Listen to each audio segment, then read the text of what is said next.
नंदनपुर नाम का एक बहुत ही सुंदर और खुशहाल गांव था। गांव की हरियाली और शांति देखकर मन को सुकून मिलता था। इस गांव में सभी लोग आपस में मिलजुल कर रहते थे। इसी गांव में रमेश अपनी पत्नी लीला और अपनी 10 साल की बेटी गीता के साथ रहता था। रमेश खेतीबाड़ी करता था, जिससे उनका घर चलता था। अरे लीला, जल्दी से मेरा खाना बांध दो। मुझे खेत पे जाने में पहले से ही देर हो रही है और गीता अभी तक नहीं उठी।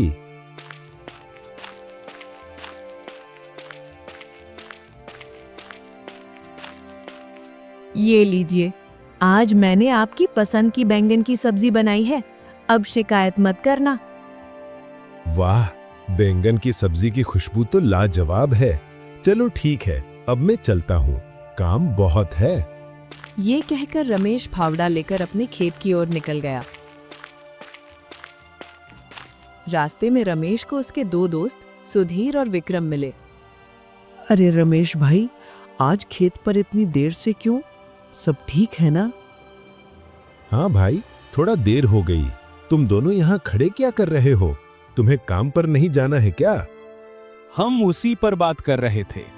इस बार गांव में कड़ाके की ठंड पड़ने वाली है। हमें खबर मिली है कि ये पिछले सालों से भी ज्यादा होगी। ठंड तो हर साल गिरती है, इसमें चिंता की क्या बात है? नहीं रमेश, पिछली बार ठंड के कारण हमारे पड़ोसी गांव से कई लोगों की मौत हो गई थी, जिनके पास गर्म कपड़े या अलाव जलाने के लिए लकड़ियां नहीं थी। इस बार तो पिछली बार से भी ठंड पड़ने वाली है। हमें अपने परिवार की चिंता है। हमारे पास इतने पैसे नहीं है कि हम मोटे मोटे कंबल खरीद सकें। हाँ, पिछली सर्दी हमने जैसे तैसे काटी थी। इस बार क्या होगा सोचकर ही डर लग रहा है। ठीक है, मैं इस बारे में सोचूंगा। अभी मैं चलता हूँ, मुझे खेत पर बहुत काम है। इतना बोलकर रमेश खेत की ओर निकल जाता है।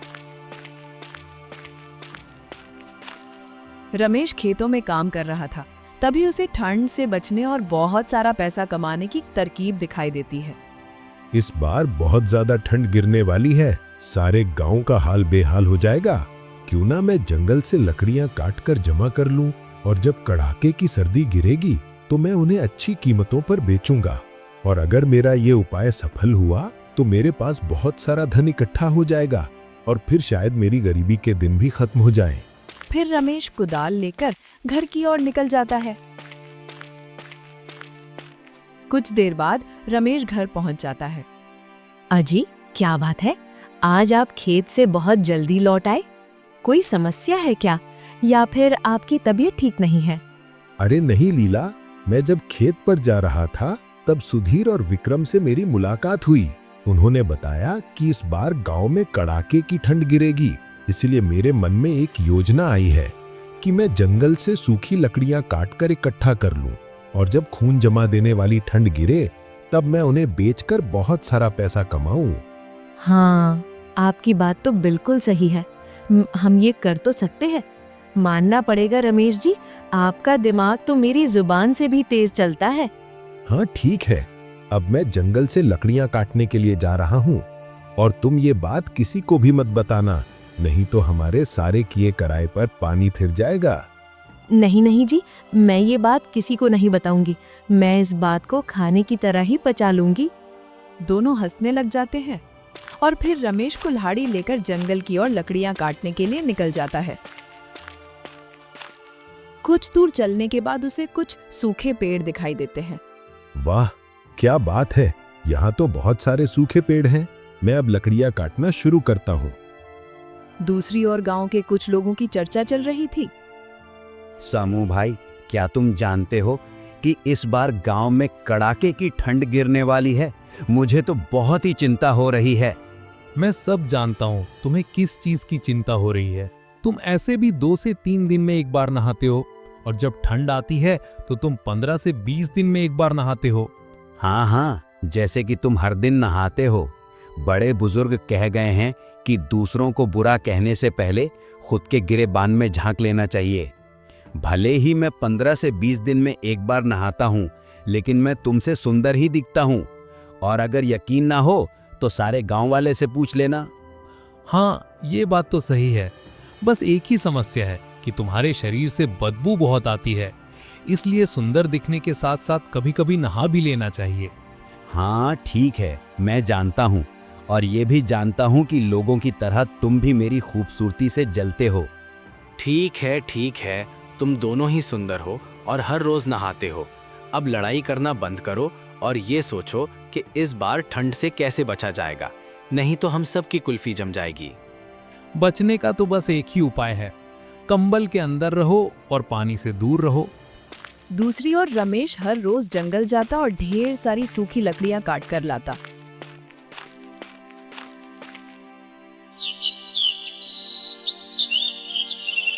एक दिन सुबह जब कुल्हाड़ी लेकर रमेश लकड़ी काटने के लिए जा रहा था,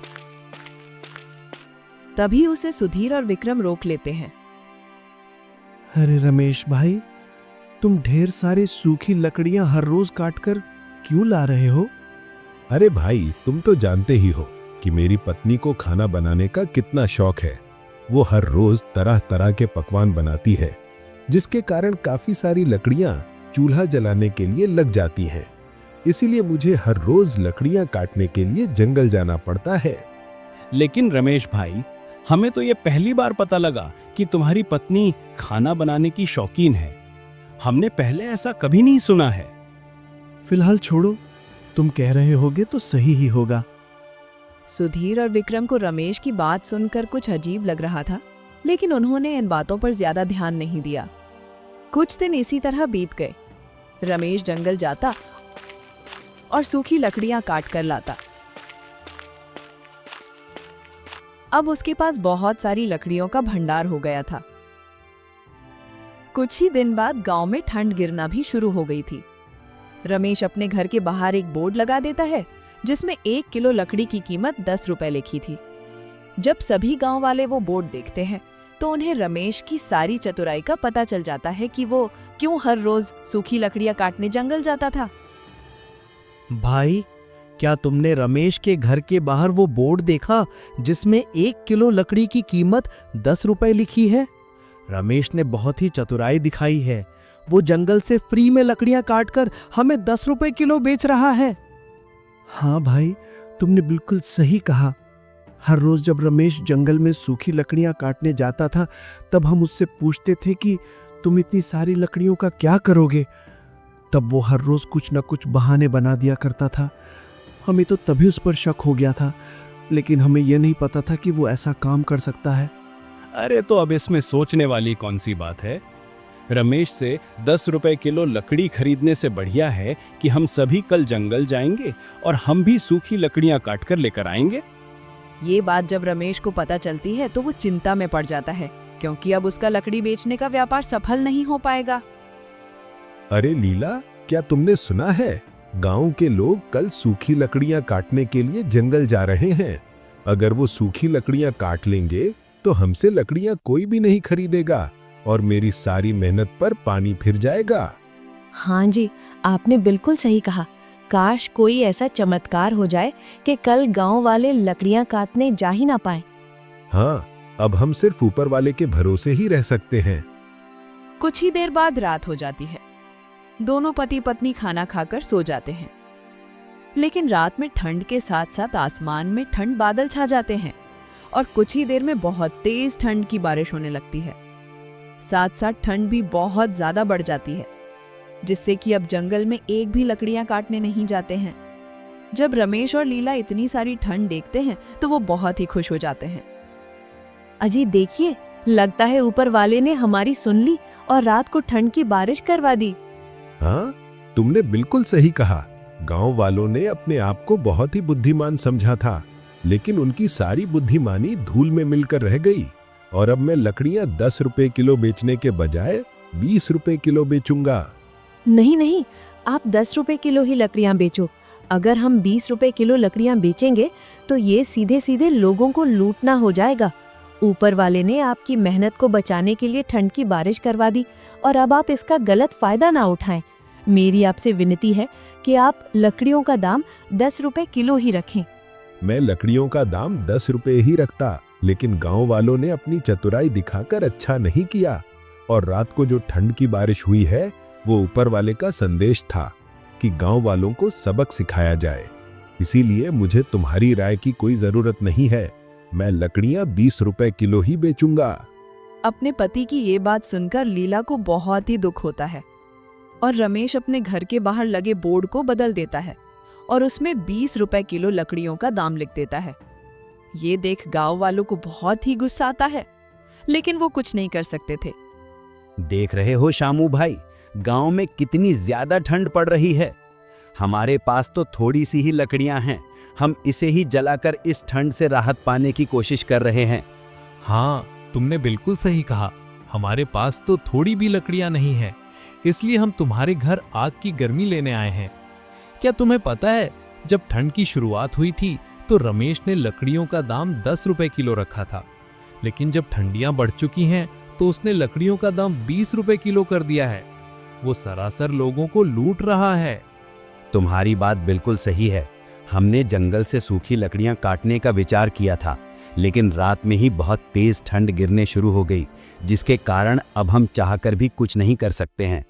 अब हमें अगर और लकड़ियां चाहिए तो हमें रमेश से 20 रुपए किलो लकड़ियां खरीदनी पड़ेगी, क्योंकि आग ही हमें इस जानलेवा ठंड से बचा सकती है।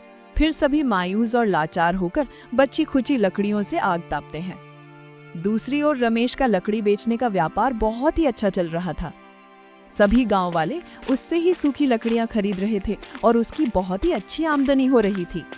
धन के साथ साथ उसके अंदर घमंड भी आ गया था। एक दिन उसके पास एक बुजुर्ग आदमी आता है जो कि ठंड से बहुत ही कांप रहा था। बेटा, मुझे बहुत तेज ठंड लग रही है। दया करके मुझे थोड़ी सी लकड़ियां दे दो, मगर मेरे पास तुम्हें देने के लिए पैसे नहीं हैं।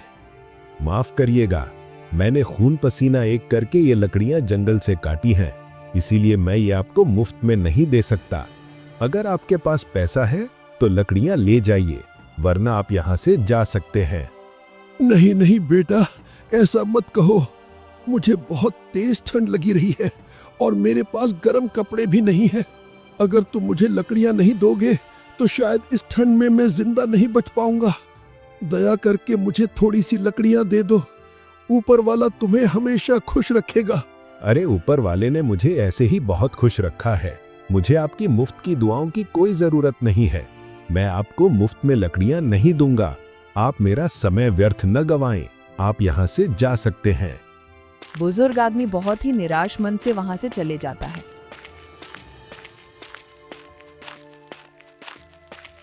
रमेश के पास पैसे के साथ साथ अहंकार भी आ गया था और उसे शायद ये पता नहीं था कि अहंकार ही इंसान के अंत का कारण होता है। अगले दिन सुबह रमेश को किसी जरूरी काम से दूसरे गांव जाना पड़ा। ध्यान से सुनो, आज तुम लकड़ी बेचने का काम संभालना और किसी को भी एक टुकड़ा मत देना। आप लोगों पर इतना अत्याचार कर रहे हैं, अभी भी समय है, कीमत कम कर दीजिए, हमें पुण्य भी कमाना चाहिए। तुम मेरी बातों पर ध्यान दो, ज्यादा दिमाग मत लगाओ। जितना कहा है बस उतना ही करो। रमेश दूसरे गांव के लिए निकल गया। घर में अब सिर्फ लीला और उसकी बेटी गीता थी। गीता को बहुत ठंड लग रही थी। वो घर के अंदर खेल रही थी। पास में ही रमेश की जमा की हुई सूखी लकड़ियों का ढेर था। नादान गीता ने सोचा, माँ तो बाहर बैठी है, मुझे बहुत ठंड लग रही है। मैं इस एक लकड़ी में आग लगाकर आग ताप लेती हूँ। गीता ने एक लकड़ी में आग लगा दी। लकड़ियां बहुत सूखी थी, इसलिए तुरंत ही पूरी ढेर में आग लग गई। देखते ही देखते आग घर के बाकी हिस्सों में फैल गई। बाहर बैठी लीला ने आग की लपटें देखकर चिल्लाना शुरू कर दिया, लेकिन आग इतनी भयानक थी कि घर के अंदर जाने का कोई रास्ता नहीं था। रमेश के अत्याचार के कारण कोई भी गांव वाला आग बुझाने नहीं आया। उस भयंकर आग में गीता जलकर मर गई। लीला सिर्फ रोती हुई खड़ी रह गई। कुछ घंटों बाद घर जलकर राख में बदल गया। जब रमेश वापस लौटा तो लीला ने उसे सब कुछ बताया। ये सुनकर रमेश रोने लगा। उसे अपनी लालच और अहंकार की सजा मिल चुकी थी। उसके पास धन था, पर उसका सब कुछ राख हो गया था। अहंकार और लालच इंसान के अंत का कारण बनते हैं। मुश्किल समय में लोगों की मदद करनी चाहिए, न कि उनका शोषण। दोस्तों, कैसी लगी आपको ये कहानी? अगर कहानी आपको पसंद आई हो तो वीडियो को लाइक करिएगा और हाँ, चैनल को सब्सक्राइब भी करें। धन्यवाद।